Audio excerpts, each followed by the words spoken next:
Welcome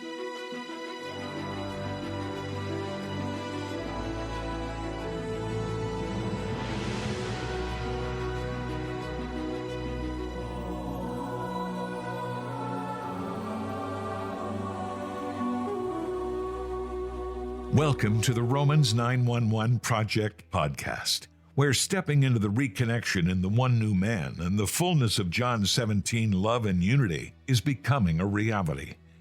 In each episode, join Grant Berry to drill down deeper into this reconnection and alignment message and the final reforms for the ecclesia, for the church.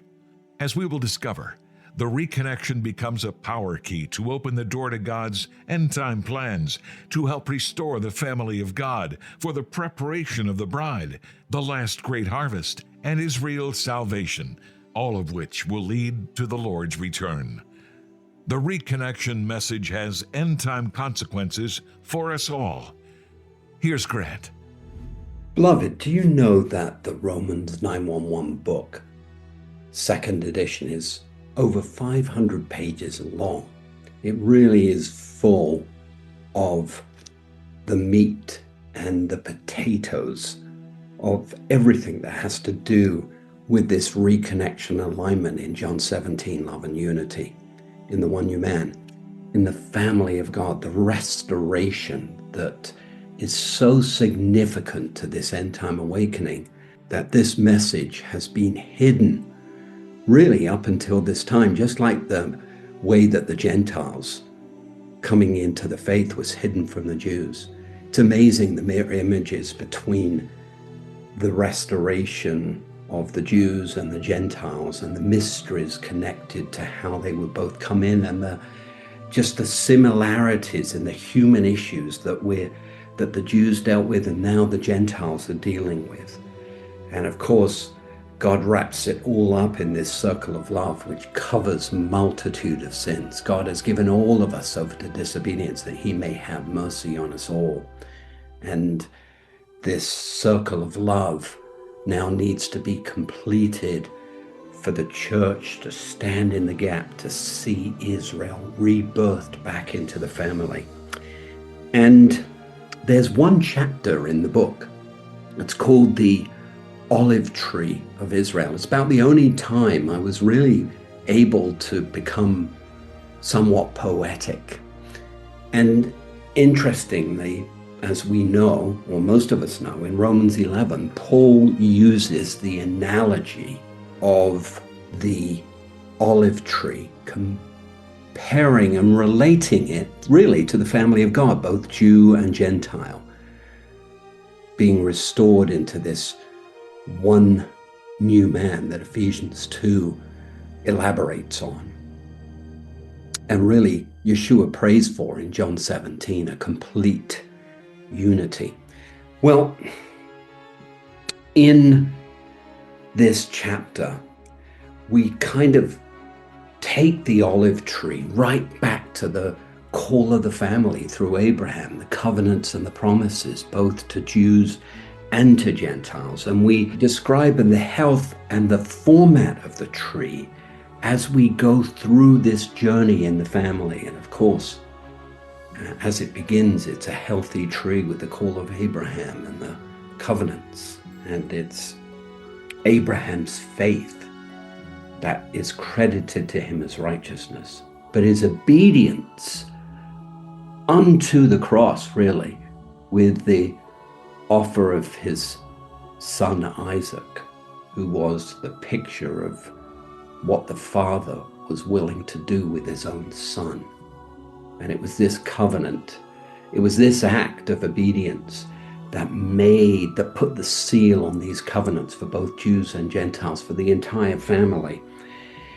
But as we move along the journey in the years, we see that the olive tree begins to weaken.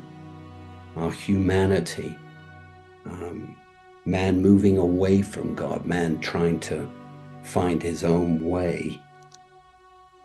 And then, of course, when Yeshua comes, the olive tree is reborn. And we see this incredible journey of the family between Jew and Gentile.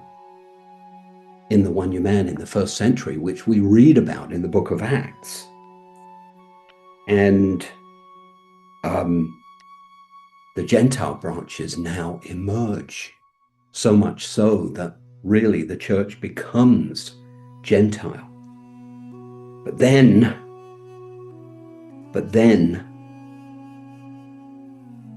the Jewish branches are cut off. Those Jews that rejected are facing a judgment and a dispersion and a great misunderstanding from God's children in the nations, completely missing the future scriptures that would promise the restoration of Israel back into the olive tree. Just like there were scriptures in the Hebrew scriptures that promised that the Gentiles would be part of the family, that the Jews totally missed. Now the shoe's on the other foot, and the church is mostly missing and not understanding this restoration the way it needs to. But beloved, I want to tell you, it's the heart of the Father. And it's the heart of the Father for this awakening. And the journey continues to the restoration. Here we recognize, though, that it wasn't yet time to restore Israel. And it's only out of the dry bones and the death of the Holocaust that the restoration of Israel begins. The land, the flesh, the bone, the sinew. But it's interesting because at the end of Ezekiel 37, verse 8, the first proclamation about Israel's restoration, it says, and there was no breath in them. But the second proclamation, as we know and we trumpet in this Romans 9:1 teaching project, is that Israel will be reborn. And it's not God that calls on the winds that the breath may enter these slain. He tells the prophet. And this is why I named my second book, the Ezekiel generation, because that's who I believe we are, beloved. We are the ones in this time as this mystery is unveiled to us. It's no longer being hidden, that we are the ones to call on the breath, to call on the winds that the breath may enter these slain, that they may live. And we're called into a partnership and a covenant of love to see our Father's promises restored. It is not for your sake, O house of Israel, Ezekiel cries out in 36, that I am going to do these things, but it's for the sake of my holy name. Beloved, our Father's promises, his word, which must always be our anchor, are on the line. And then there's this beautiful picture of the reestablishment of this restoration between believing Jew and Gentile, and a recognition of both expressions in the faith, a freedom and a love and a liberty flowing through the olive tree. Beloved, next time we meet, I'm going to read to you what is written in the Romans 9:1 book about Abba's olive tree. Join us for that. Until that time, beloved, may the God of Israel richly bless you. Lots of love in Yeshua. Thank you, Grant, for that insightful discussion. To dialogue with Grant and Hallie, please send comments and questions to email@romans911.org. Again, that's email@romans911.org. If you resonate with the Romans 911 project, please pray about partnering with us to bring this reconnection message to the threshold of the church. Sign up for our monthly email. Join our global virtual meetings with other believers to dialogue and pray together. And most important, read the Romans 911 book, Time to Sound the Alarm, and view the Romans 911 Study Guide 12 to 14-hour video teachings, which are free when you purchase the study guide.